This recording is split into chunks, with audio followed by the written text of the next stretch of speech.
Assalamualaikum warahmatullahi wabarakatuh, teman-temanku semuanya. Kembali lagi bersama saya. Tentunya hari ini saya akan melaksanakan kegiatan kunjungan atau mendatangi salah satu bengkel yang ada di tengah-tengah perkampungan. Namun bengkel tersebut selalu ramai oleh kalangan-kalangan anak muda yang hanya ingin memodifikasi mesin atau melakukan bore up mesin. Tentunya apa sih yang menjadi saya penasaran? Apa sih rahasianya sehingga bengkel tersebut walaupun hanya berada di tengah-tengah perkampungan tapi selalu dikunjungi oleh orang-orang yang memang hanya ingin untuk memodifikasi mesinnya. Ikuti terus saya. Nanti kita temui siapa owner pemilik bengkel tersebut dan nanti kita berbincang-bincang dengan ownernya. Apa yang menjadi rahasianya sehingga banyak kalangan-kalangan anak muda atau Gen Z yang datang untuk melakukan modifikasi mesin. Oke, ikuti terus saya.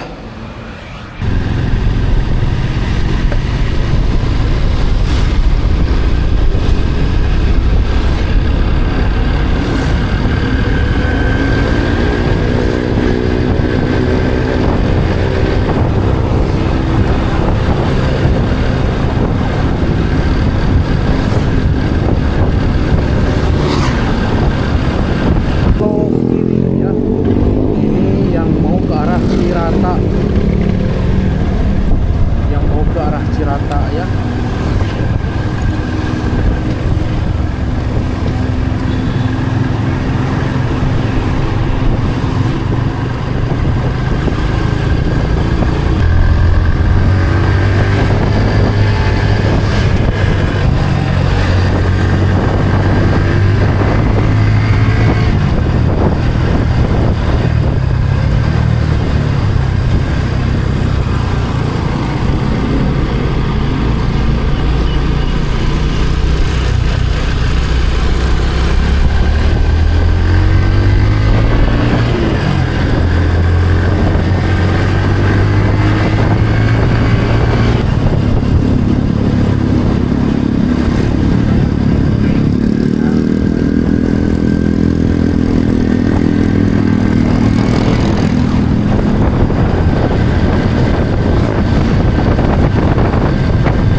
Jalannya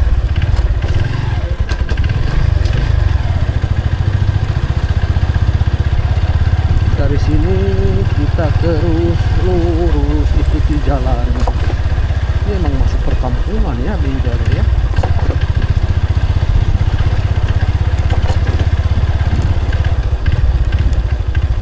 Pak,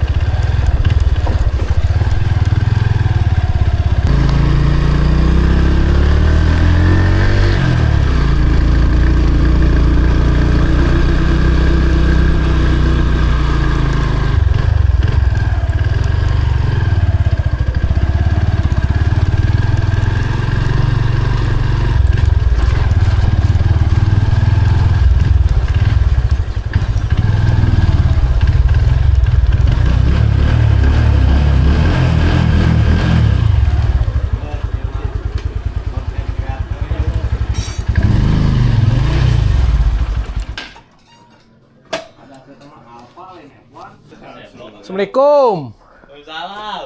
Waduh, pada mang Pak. Kan Pak, aduh. Wah rame iya masih kananya. Iya bengkel, alhamdulillah.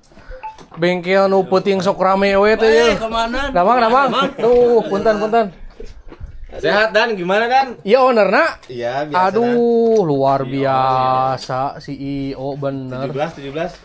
Memang ramenya walaupun dalam kampung ge bengkel teh nya. Ini mah sisi gawir Dan. Sisi gawir, bener eta gawirna bener nya. Aduh. Luar biasa memang. Banyak geuning motorna ieu nu perbaikan unggul ya teh. Ya, bore up semua, Bang. Bore up? Ya. Wah, luar biasa. Pantes yeuh bara-balapan wae teh da di dieu cenah ge bengkelna yeuh. Kopi Dan. Kopi. Mohon, hatur nuhun. Pikir. Ya yang berbincang-bincang heula ngobrol jeung owner ya naon ya rahasiana gitu. Rahasiana nepikeun ka bengkel teh gitu rame ku kalangan-kalangan anak muda nu hayang naon ngabalon up mesin teh ka dari ieu. Oh di SRT cenah geus pada ieu gitu. Pada arah paleun gitu. Iya betul Dan. Luar Ya biasa. kuncinya fokus. Berbincang-bincang lah Bang cali keula di dieu Pak Arif ya. Saya dari kepolisian. Tentunya datang ke sini kan hanya ingin bersosialisasi nih. Karena memang banyak nih anak-anak juga atau misalnya yang orang-orang dewasa tuh menceritakan terkait masalah settingan bengkel di DSRT ini. Benar. Makanya saya datang ke sini tentunya hanya untuk sosialisasi terkait kan apa namanya tuh keselamatan lalu lintas juga harus diperhatikan. Nah, tentunya kan yang saya penasaran tuh nih datang ke sini tuh apa sih yang menjadi rahasianya tuh dengan bengkel ini yang selalu dikunjungi oleh anak-anak genjet gitu kan, hanya untuk memodifikasi atau membore up mesinnya. Ya pada dasarnya semua mekanik sama punya settingannya masing-masing. Tak ada yang bagus, tak ada yang jelek, semuanya bagus. Cuman mungkin ada beberapa settingan yang tidak bisa di up gitu. Rahasia Tidak bisa bengkel ditiru lah, gitu. rahasia bengkel lah pastilah Karena ya. semua mekanik pasti punya settingannya masing-masing, punya res masing seperti itulah. Dan semua mekanik bagus, gak ada yang jelek. Betul. Gitu. Ya tergantung rame kesini ya alhamdulillah, mungkin customer pada percaya itu aja. Gak ada yang istimewa sih, sama aja. Jadi memang terkait masalah konsumen itu kan dari mulut ke mulut ya. Mungkin kan dari rekannya ya di sini nih bagus nih, di SRT misalnya bagus. Pak beja-beja lah. Pada intinya kan pada datang ke sini yang hanya ingin melakukan upgrade mesinnya gitu kan. Namun kan yang saya lihat ini Pak Arif kan tidak ada jual part atau owner di gitu. Itu bagaimana itu? Bawa sendiri atau gimana? Bawa sendiri. Kadang kalau mau langsung bisa. Jadi Pak Arif hanya menerima jasa aja begitu ya. Jadi hanya menerima jasa. Kalau misalnya untuk part-part mungkin yang dibutuhkan itu beli dari luar mereka tuh. Ya terserah customernya mau beli sendiri atau mau dipercayain sama kru mekanik dari DSRT bisa. Terima beres juga bisa. Paket harian, paket resmi ada semua. Tapi itu untuk rahasianya supaya motor bikin kencang itu dari apa sih? Ya kalau saya sih dari cam. Oh dari cam. Soalnya kan saya bikin sendiri camnya. Oh bikin sendiri. Custom. Cam standar ya kostum. Oh custom. Kadang yang bahan mentah banyak dibikin ulang. Seperti itulah. Seperti BRT pun dibikin ulang. Ya. Gitu. Jadi itu Karena ngejar rahasianya. durasi yang diinginkan. Gitu. Jadi itu tuh rahasianya kenapa motornya yang keluar dari sini kenceng-kenceng sesuai dengan keinginan. Ternyata dari camnya. Nah terus untuk biaya nih katanya relatif lah, apalagi untuk di kalangan pelajar juga mereka masih bisa gitu kan untuk mengupgrade mesinnya gitu kan. Tidak mungkin seperti mahal yang dibayangkan, mungkin mohon maaf dari mungkin bengkel-bengkel besar kan, tentunya kan biaya pasti cukup mahal. Tapi kalau misalnya di sini yang saya dengar tuh hemat, tapi hasilnya memuaskan gitu kan, sesuai dengan keinginan konsumen. Ya karena tujuannya buat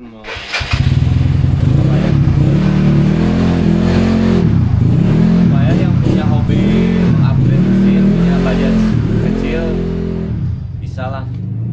Karena kan kalau di yang lain tuh udah paket seperti 115 aja udah 3 juta sampai 5 juta. Kalau di sini kan masih di bawah gitu. Tapi tergantung partnya yang dipakai juga sih. Kalau mau yang lebih wow ya partnya yang bagus-bagus, yang resiko. Tergantung budget sih, bisa disesuaikan. Tapi mungkin walaupun tidak dengan misalnya nih dengan mesin bawaan standar orisinil tapi pengen di up masih bisa kan?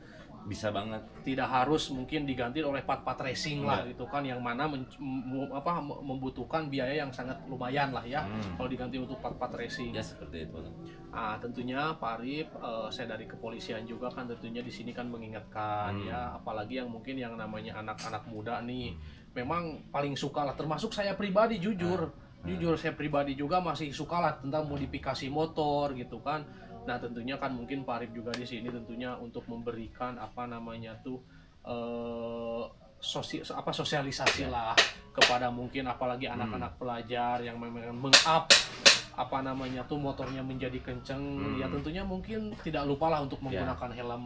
Ya sebetulnya sih diperuntukannya untuk di sirkuit seperti Brigif, Subang. Nah cuman satu untuk pesan kepada pemerintah Pemprov Jabar, mungkin bisa dibikinkan sirkuit di setiap desa atau kecamatan mungkin untuk mewadahi hobi-hobi anak muda sekarang, dan bisa menanggulangi balapan liar di sekitar wilayah-wilayah yang banyak terjadi seperti itu. Betul. Karena kalau diwadahi itu bukan tidak mungkin bakal banyak tercipta joki-joki rider-rider hebat yang bisa mengharumkan tempat tersebut. Contohnya kalau di Jawa kan di setiap kecamatan dan desa itu ada dibikinkan oleh pemerintah setempat sirkuit-sirkuit buat anak muda seperti itu. Kalau di Pemprov Jabar kan belum ada. Ya. Cuma ada di Brigif dan di Subang, itu pun jauh gitu. Makanya kalau mau tertib ya seperti itulah dibikinkan wadah seperti sirkuit yang dibikinkan di kecamatan atau di lokasi-lokasi desa. Ya, tentunya pastinya mungkin ya mudah-mudahan dengan banyaknya kalangan-kalangan muda nih dengan hobi-hobi modifikasi mesin, tentunya kan pemerintah juga kan harus menyiapkan lah ya apa yang menjadi hobi atau motivasi anak-anak muda yang memang punya keahlian gitu kan ya. Tentunya kan memang tidak sedikit juga yang melakukan balapan-balapan mungkin di jalanan ya. Kalau misalnya mungkin ada tempatnya, mungkin mereka pun juga pasti kan tidak mungkin di jalanan lah ya. Pasti di tempatnya gitu kan ya. Betul. Makanya pemerintah harus antisipasi hal seperti ini. Ya. Intinya harus disupport lah. Karena ini kan bentuk olahraga juga. Betul. Tengok aja tetangga negara-negara sebelah seperti Thailand. Ya, jangan terlalu jauh lah Thailand, daerah Jawa itu udah pada didukung sama pemerintah. Itu sangat banyak, makanya pembalap-pembalap juga yang sekarang sudah masuk ke kategori mungkin Moto3, Moto2 ya. Memang dari Jawa kan, dari juga Jawa ya, seperti Peda gitu kan. Itu dari Jawa semua rata-rata, yang mudah-mudahan mungkin khususnya di Jawa Barat juga ini mungkin ada saran atau mungkin misalnya ada wadah dari pemerintah setempat untuk mengembangkan para anak muda yang memang hobi memodifikasi atau hobi balapan lah gitu kan ya. Nah, kebetulan saya juga kan masuk de anggota ini KDM Mania. Saya berencana mau mengajukan ke KDM Mania buat sirkuit di daerah-daerah lah, sirkuit kecil, kapasitas kecil buat latihan seperti itu. Mudah-mudahan bisa dikaji dan dipertimbangkan oleh pemerintah Pemprov Jabar lah. Ya mudah-mudahan lah Pak Arif ya. Ini ngomong-ngomong nih, pastikan nih penasaran nih dengan bengkel yang memang di dalam perkampungan gini tapi selalu rame. Ini ngomong-ngomong nih, katanya sih pendapatannya sampai puluhan juta gitu kan per bulan. Bener nggak? Relatif sih, Relatif lah ya. tergantung pekerjaan. Kalau Hmm. pekerjaannya cepet ya dapat lumayan, ya kalau lama beresnya ya gitulah, namanya juga usaha. Tapi kan yang namanya ngebore up mesin atau mengupgrade mesin kan itu tidak cukup 1 hari 2 hari ya, pasti memerlukan Nggak. waktu. Tergantung kesulitan mesinnya. Kalau mesinnya normal bagus, Mm-mm. sehat, pas cepat. Kalau mesinnya udah katakanlah udah rusak, Mm-mm. seperti yang beat itu tuh, Ya. itu kan udah parah. Tapi Jadi saya bekas orang Heeh. dibenerin lagi gitu. Itu kan baru perbaikan yang lebih ekstra, Iya. memakan waktu yang lebih lama. Seperti itu. ya begitulah ya, mungkin setiap konsumen kan datang ke sini tuh beda-beda, tapi dengan tujuan yang sama. Iya. Tentunya pasti ingin kenceng lah ya. Hmm. Itu karena pasti jarang lah mungkin datang ke sini yang melakukan tambal ban atau tambah angin kan. Nggak ada. Jarang ya, nggak ada. Pasti kan yang datang ke sini tuh motor-motor yang memang ingin dimodifikasi, Iya. khususnya kepada yang bagian mesinnya gitu kan. Ya seperti itu lah. Jadi motor hidup, bukan motor rusak mau di up bisa gitu. Jadi kebanyakan seperti itu. Untuk anak, udah punya anak Pak Arif? Oh, kalau itu nanti bisa dibicarakan di belakang. Oh, bisa di belakang. Istri. Itu kan privasi dari mekanik sendiri gitu, Pak. Maaf ya. Privasi dari mereka. Nah, jadi untuk anaknya atau istrinya, ngomong-ngomong nih, istrinya gak tahu saya juga berapanya atau anak juga. Itu Baru 3. rahasia mekanik. Oh, 3 katanya 3. Anak baru 3, istri baru 1. Istri 3. 3. Luar biasa tuh. Istri punya juga 3. Nah, itu teman-teman sosialisasi dengan pemilik bengkel DSRT. Tentunya. Satu lagi, gimana, tidak ada gimana? bengkel yang jelek, semuanya bagus. Tiap bengkel punya semuanya masing-masing, itu Betul, aja. punya rahasia masing-masing lah ya. Tentunya Tentunya ada bengkel yang jelek, sama saja. jadi tidak ada bengkel yang jelek, tidak ada mekanik yang jelek. Tentunya kembali kepada kemampuannya masing-masing ya, pasti Jadi sebenarnya berbeda-beda. masing-masing lah. Punya kemampuan masing-masing berbeda-beda. Jadi tentunya buat anak-anak muda sensitif yang memang suka memodifikasi mesin ini, tentunya yang paling diutamakan adalah keselamatan. Ya. Jangan kita hanya mengandalkan kencang di jalanan, tapi keselamatan diabaikan. Oke, mungkin segitu saja wawancara saya dengan Pak Arif nih, pemilik bengkel DSRT. Mudah-mudahan semakin sukses juga, semakin melebarkan sayap juga, dan mudah-mudahan semakin dikenal bengkel ini nanti supaya bisa ke kancah mungkin internasional atau nasional. Pak Arif, terima kasih atas waktu dan kesempatannya. Iya, Terima kasih, mudah-mudahan Pak Arif sehat selalu dan sukses dalam melakukan pekerjaannya gitu kan ya. Iya. Makasih, Salam satu aspal. mantap, luar biasa DSRT.